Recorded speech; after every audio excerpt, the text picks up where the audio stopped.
welcome to another video with Silver Devils. This is me, Arjun, and Nishit again. Back with another video where we're going to do a quick post-match analysis of the game against Southampton, where we drew 2-2 at Old Trafford. And this will be a quick preview to the Crystal Palace game tomorrow at Selhurst Park. So Nishit, why don't we start off talking about the game against Southampton? What's up, guys? How are you?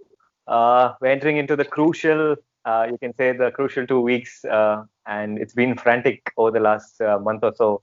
And now we are at the business end, and United being or having a chance to finish in the top four itself is a massive thing, which probably a month before when the game started, we didn't expect it to be this way. So it's a good position to be in, but obviously the Southampton game was a small blip. The game started off with Southampton doing their usual press, and I think they pressed all through the game, but their press in the initial, like about 15-20 minutes, resulted in that goal of Pogba's mistake. I think he should have known that the press was on, and they were pretty intense, and Danny Ings got it off him, and you know what happened after that. I don't question De Gea in that goal. I think a lot of people were talking about De Gea's pass, but I think he did the right thing. Pogba shouldn't have dwelled on the ball much, but love the response. I think typical of United these days. Even if you go down a goal, you know that they're going to come back, and how do they come back? Martial was on fire. He was on fire. The match for me. Probably Ings would be second for his involvement, but probably Martial was phenomenal. He's world class there. Just that cheeky little couple of great passes to Rashford. Actually, Rashford could have probably scored another one. He should have gotten another one. But I think unfortunately in the second half, Martial he looked really sharp. He looked really sharp. He looks like that number 9 that we wanted to see in him, or the number 9 that we wanted, that probably Romelu Lukaku failed to do for the 2 seasons that he was here. He's grown into it, and a couple of statements that have come out for this week of Anthony Martial is that Ole sent him a text saying that the number 9 shirt is yours now. Make sure you make it count. Show to me that you deserve it. Yeah. But he was phenomenal. I think he ran the game from the wide position, also from the center, held up the ball for Rashford, and Rashford's finish was top class for that first goal. Top class. And obviously that second goal, oh man, that was like that Martial's first goal against Liverpool. Again, 2 games in a row. 2 games in a row. That guy. Yeah, 2 games in a row. He just cut in. This time he went to the near post. Yeah, he went to the near post this time. That went for that far corner. But top class finish. But I think then you could see tired legs, like probably at the start of the half, you could see that Aaron Van der Sar did not have a great game. Like he was slowing down, he was off the pace. Bruno was off the pace. Pogba was off the pace. You could see that I think Greenwood was probably missing all through the game. He didn't have. I don't remember a chance. I think they kept, and you could see now Greenwood is commanding 2 people to defend him all the time, and you can see space opening up for the others, which is a good thing in a way. But like Greenwood's involvement also in the game was pretty. I mean, at the end of the day, it's a team sport. If one guy is able to draw 2 people away, that creates better chance. And I don't think Greenwood is going to be too worried about that. Yeah. Probably games to come. Probably 2 people start marking Martial, or 2 people start picking up Rashford when they start to score more goals, and then that'll open up chances for Greenwood. And it's not like he's going to run out of chances. It's just Ole with his man management. I'm sure he's going to make sure he doesn't feel too bad about not scoring. So what do you think about the last 20 minutes, where I think United completely sat back and allowed, especially at home, you don't allow somebody to come at you, and 20 minutes. You know what the problem? I had a problem with the first 20 minutes rather than the last 20 minutes. I had more of a problem with the first 20 minutes rather than the last. Everybody knew before going to the game that Southampton is going to press, right? Everybody knew that. So I'm sure Oli has also spoken about it in the game, before the game, in the preparations leading to the game. Now, what I don't understand is when you know they're going to press you so high and so hard, I don't understand why Maguire, Lindelof, Pogba, Matic was definitely didn't take too long, but the rest of the guys just took too long to pass the ball. They were taking way too many touches, but they knew there was a guy pressing right behind. If one guy had pressed, there's another guy coming in to steal the ball again. So I don't understand why they failed attempt after attempt to move the ball really quick. And that failed to Pogba move the just ball. after the goal as well. I think he lost the ball again. I think I just tweeted from the account on our Twitter account saying that we need to move the ball really quick off the back. This is going to prove disastrous, and that's exactly what happened. 5 minutes later, Pogba got the ball stolen right out of his foot, and and the rest, what happened. It's really, For me, the concern was in the last. I mean, I'm talking about the last 20 minutes because we allowed them back in the game, and you always knew that just need one set piece. Although we did defend it quite well over the last few games, but I knew that just needed one chance to get in, and that lack of confidence. We've played 5 games with the same starting 11.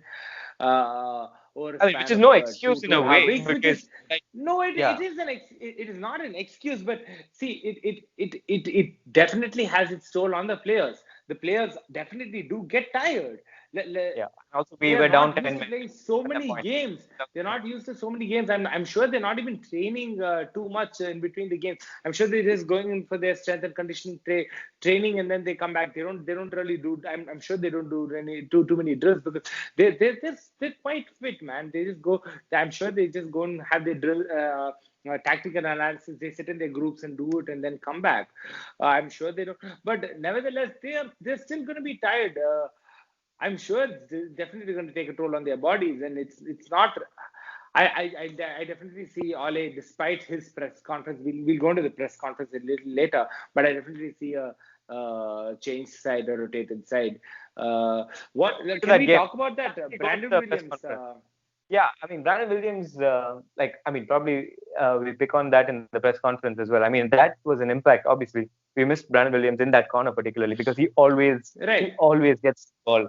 That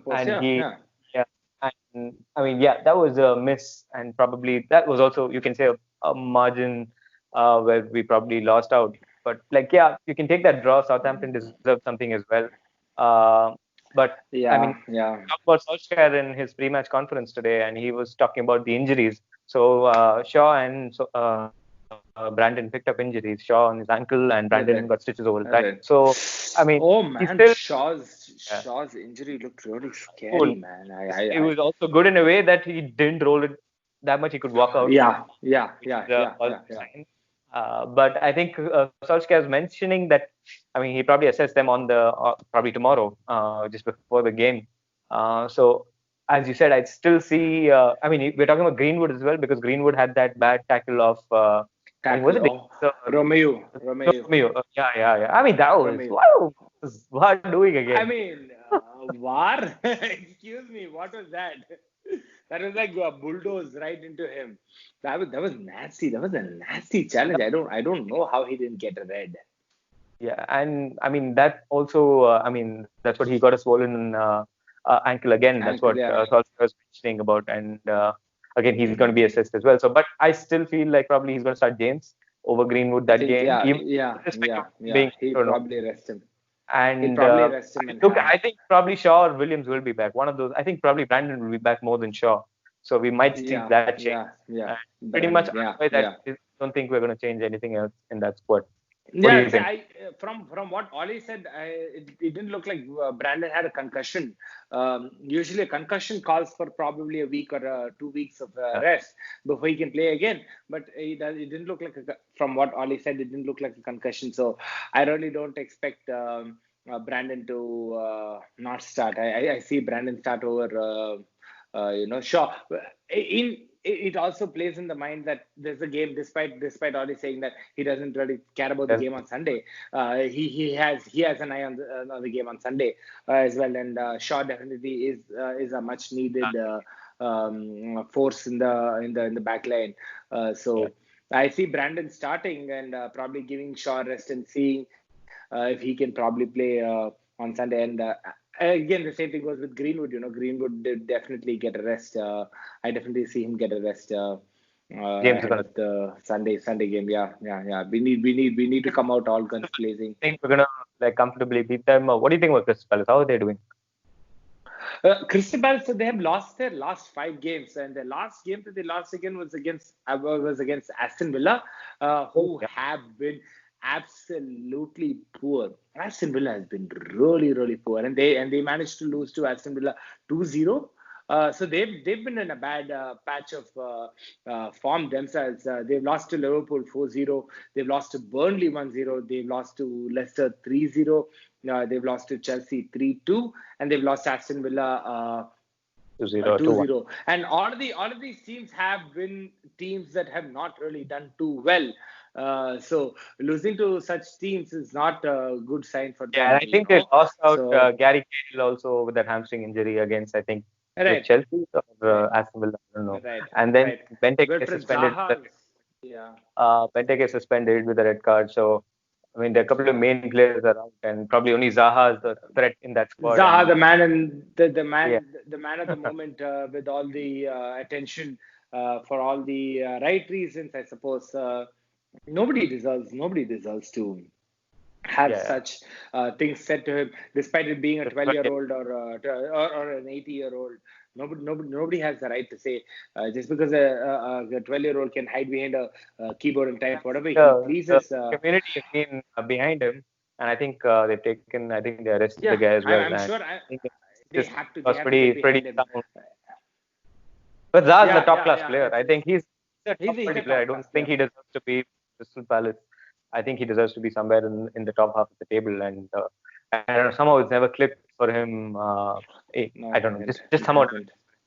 But he's just looking something else, and that goal against Chelsea. Yeah, he's a good player. Reminder of the player, that top corner smash. Yeah. So what do you think? He's a good player. If I go with a 2-0 or a 2-1. 2-1. This time, I told you last time against Southampton, they could score. Yeah. I mean, Wilfried Zaha against his old team, that is United. I somehow see him at least create a couple of chances, if not score a couple of goals. Create a couple of chances, probably just I hope he just gets the one after we score two. Probably in the last minute, get a brace for himself, just so that he can feel a little better, a little more confident rather. With all that is happening, a little bit of good will definitely do him quite good. It'll make his mental state a little better, I suppose. Like a comfortable victory, this one, and looks like a 2-0 for me. Don't see Crystal Palace scoring for sure. They don't have that pace. Also, they usually sit back and hit you on the counter with the pace which they have. But I think what team would you go with? What team would you go with? I mentioned, right? Greenwood is going to definitely take the bench, and James is going to start and have Brandon Williams and Shaw. So I mean, it's the same thing. Like otherwise, I think we're sorted. The rest of the team will start. What you think? Okay. I was thinking that they might go with 3 at the back and then do the 3-5-2, but I don't think Ole is going to go back to that. I think what Ole might do is probably rest Pogba. Pogba and Rashford looked really tired. Pogba and Rashford looked absolutely knocked out of their socks the previous game. So I think he'll probably give Pogba a rest and bring Fred on. I don't think we need the actual quality of Pogba to get through. Hopefully, we don't need the quality of Pogba to get through Crystal Palace. Give him the rest. Give him the give him the day off. Probably not even have him on the bench. Don't let him travel. Make him rest in Manchester. Just let him get ready. But I don't see that happening. But that would be the most ideal thing to do. Give Pogba a good rest. Bruno.